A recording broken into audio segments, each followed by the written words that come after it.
राम की सौगंध खाकर राम से ही लड़ने चले हनुमान, जाने रोचक कहानी। मर्यादा पुरुषोत्तम भगवान श्री राम के परम भक्त श्री हनुमान जी के बारे में तो सभी जानते हैं। ये भी जानते हैं कि दशरथ नंदन राम हनुमान के हृदय में बसते हैं। लेकिन क्या आपको ये पता है कि एक बार पवनसुत हनुमान श्री राम जी से ही लड़ने पहुंच गए थे।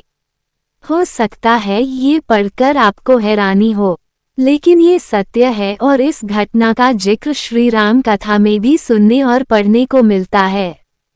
लेकिन इससे भी ज्यादा हैरान करने वाली बात यह है कि पवनसुत जब श्री राम से लड़ने के लिए तैयार हुए तो उन्होंने सौगंध भी मर्यादा पुरुषोत्तम की ही ली। आइए जानते हैं कि ऐसा क्या हुआ था कि श्री राम के परम भक्त पवनसुत को उनसे युद्ध करना पड़ा। देवर्षि नारद ने दी थी सीख। कथा मिलती है कि एक बार सुमेरु पर्वत पर सभी संतों की सभा का आयोजन हुआ। कैवर्थ देश के राज सुकिंत भी उसी सभा में सभी संतों का आशीर्वाद लेने जा रहे थे। रास्ते में उन्हें देवर्षि नारद मिले। राजा सुकिंत ने उन्हें प्रणाम किया। इस पर श्री नारद जी ने उन्हें आशीर्वाद देकर यात्रा का प्रयोजन पूछा। राजा सुकिंत ने उन्हें संत सभा के आयोजन की बात बताई। इस पर नारद मुनि ने कहा, अच्छा है, संतों की सभा में जरूर जाना चाहिए। ऐसा कहकर सुकिंत को जाने का आदेश दिया। ऋषि विश्वामित्र का अपमान। सुकिंत जैसे ही सभा में जाने के लिए प्रस्थान करने लगे तैसे ही नारद जी ने उन्हें आवाज दी। इसके बाद कहा कि जिस सभा में जा रहे हो उसमें सभी को प्रणाम करना, लेकिन ऋषि विश्वामित्र का अभिवादन बिल्कुल भी मत करना। इस पर सुकिंत ने पूछा कि यह तो उचित नहीं है। तब श्री नारद जी ने कहा कि तुम भी राजा हो, वह भी पहले राजा ही थे, अब संत हो गए हैं, मत करना प्रणाम। राजा सुकिंत ने किया भी ठीक वैसा ही। श्री राम ने ली सुकिंत को मारने की सौगंध। सभा के समाप्त होते ही विश्वामित्र जी श्री राम से मिलने पहुंचे। वहां पहुंचकर उन्होंने बताया कि उनका अपमान हुआ है।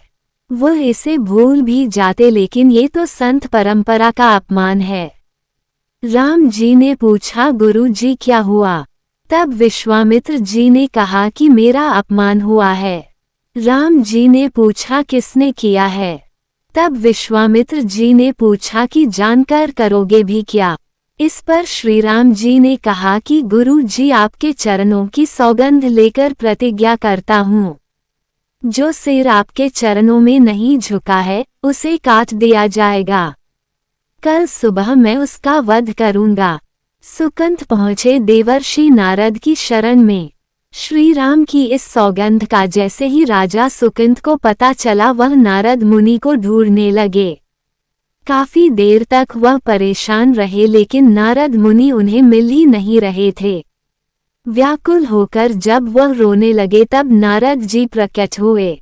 सुकिंत ने हाथ जोड़कर उन्हें सारी बात कह सुनाई, साथ ही प्राणदान की विनती की। इस पर नारद जी ने उन्हें माता अंजनी की शरण में जाने की सलाह दी। ये भी कहा कि अगर उन्होंने तुम्हें बचाने का वचन दे दिया तो तुम जरूर बच जाओगे, लेकिन ये भी कहा कि वह किसी को यह नहीं बताएंगे कि नारद जी ने उन्हें ये सलाह दी है। माता अंजनी ने दिया राजा सुकिंत को वचन। राजा सुकिंत के रोने की आवाज सुनकर माता अंजनी बाहर पहुंची। तब उन्होंने कहा कि माता मुझे बचा ले, अन्यथा विश्वामित्र जी मुझे मार डालेंगे। इस पर माता अंजनी ने सुकिंत को उसके प्राण बचाने का वचन दिया। उन्होंने कहा कि तुम शरण में हो, तुम्हें कोई नहीं मार सकता। इसके बाद राजा सुकिंत को विश्राम करने के लिए कहा। हनुमान जी ने श्री राम से की विनती। शाम ढले जब हनुमान जी माता अंजनी के पास पहुंचे तो उन्होंने सारी बात बताई, लेकिन सुकिंत को बुलाने से पहले पवनसुत से सौगंध लेने को कहा। तब श्री हनुमान जी कहा कि वह श्री राम के चरणों की सौगंध लेते हैं कि वह सुकिंत के प्राणों की रक्षा करेंगे। तब माता अंजनी ने राजा को बुलाया। हनुमान जी ने पूछा, कौन तुम्हें मारना चाहता है? तब सुकिंत ने बताया कि श्री राम उन्हें मार डालेंगे। इतना सुनते ही माता अंजनी हैरान रह गईं। उन्होंने कहा कि तुमने तो विश्वामित्र जी का नाम लिया था। तब राजा ने कहा कि नहीं, वह तो मरवा डालना चाहते हैं, लेकिन मारेंगे तो राम ही। पवनसुत पहुँचे अपने इष्ट देव को मनाने। हनुमान जी ने राजा सुकंत को उनकी राजधानी में छोड़ा और श्रीराम के दरबार में पहुँचे। वहां पहुंचकर उन्होंने राम जी से पूछा कि वो कहाँ जा रहे हैं।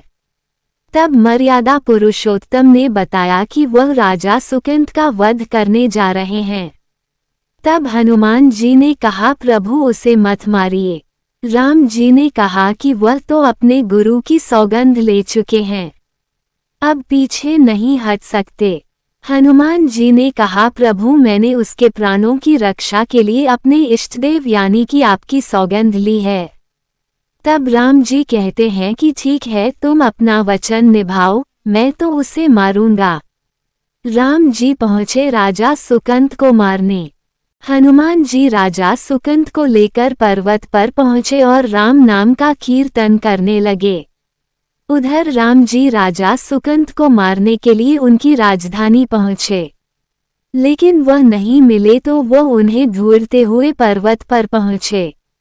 वहां हनुमान राम मंत्र का जप कर रहे थे। राम जी को देखते ही सुकंत डर गए। उन्होंने कहा कि अब तो राम जी उसे मार ही डालेंगे। वह बार बार हनुमान जी पूछता कि बच जाएंगे हम।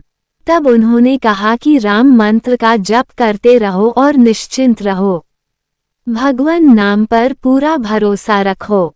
लेकिन वह काफी डरे हुए थे तो हनुमान जी ने सुकंत को राम नाम मंत्र के घेरे में बिठा दिया। इसके बाद राम नाम जपने लगे। नाम कीर्तन के आगे विफल होते राम जी के बाण। राम जी ने राजा सुकंत को देखकर जब बाण चलाना शुरू किया तो वह राम नाम के मंत्र के आगे विफल हो जाते। राम जी हताश हो गए कि क्या करें। ये दृश्य देखकर श्री लक्ष्मण जी को लगा कि हनुमान जी भगवान राम को परेशान कर रहे हैं, तो उन्होंने स्वयं ही हनुमान जी पर बाण चला दिया। लेकिन ये क्या, उस बाण से पवनसुत के बजाय श्री राम मूर्छित हो गए। ये देखते ही लक्ष्मण जी दौड़ पड़े और देखते हैं कि बाण तो हनुमान जी पर चलाया था, लेकिन मूर्छित राम जी कैसे हो गए। तब उन्होंने देखा कि पवनसुत के हृदय में तो श्री राम बसते हैं। चोट हनुमान जी को लगी, मूर्छित राम जी हो गए। राम जी जैसे ही होश में आए वह हनुमान जी की ओर दौड़े। उन्होंने देखा कि उनकी छाती से रक्त बह रहा है। वह हनुमान जी का दर्द देख नहीं पा रहे थे। वह बार बार उनकी छाती पर हाथ रखते और आंखें बंद कर लेते। पवनसुत को होश आया तो उन्होंने देखा कि राम जी आंखें बंद करके हनुमान जी के छाती पर बार बार हाथ रखते हैं, फिर हनुमान जी के सिर पर हाथ फेरते हैं। तब पवनसुत ने सुकंत को पीछे से निकाला और उसे अपनी गोद में बिठा लिया। तभी राम ने फिर से हनुमान जी के माथे पर हाथ फेरा, लेकिन इस बार वहां पवनसुत की जगह राजा सुकंत थे। राम जी मुस्कुराए और हनुमान जी बोल उठे कि नाथ, अब तो आपने इनके सिर पर हाथ रख दिया है, अब तो सब कुछ आपके हाथ में है, इसकी मृत्यु भी और जीवन भी। आप ही सुकंत के जीवन की रक्षा करें। संत का काम मिटाना नहीं सुधारना है। राम जी ने हनुमान जी से कहा कि जिसे तुम अपनी गोद में बिठा लो उसके सिर पर तो मुझे हाथ रखना ही पड़ेगा, लेकिन गुरु जी को क्या जवाब देंगे। तभी हनुमान जी को विश्वामित्र जी सामने से आते दिखाई पड़े। उन्होंने राजा सुकंत से कहा कि जाओ, तब प्रणाम नहीं किया तो क्या हुआ, अब कर लो। राजा ने दौड़कर विश्वामित्र जी का अभिवादन किया। वह भी प्रसन्न हो गए और बोले, राम इसे क्षमा कर दो। मैंने इसे क्षमा कर दिया क्योंकि संत का काम मिटाना नहीं बल्कि सुधारना होता है। ये भी सुधर गया है। उन्होंने सुकिंत से पूछा कि संत का सम्मान न करने की सलाह तुम्हें किस कुसंग में मिली। राम से बड़ा राम का नाम।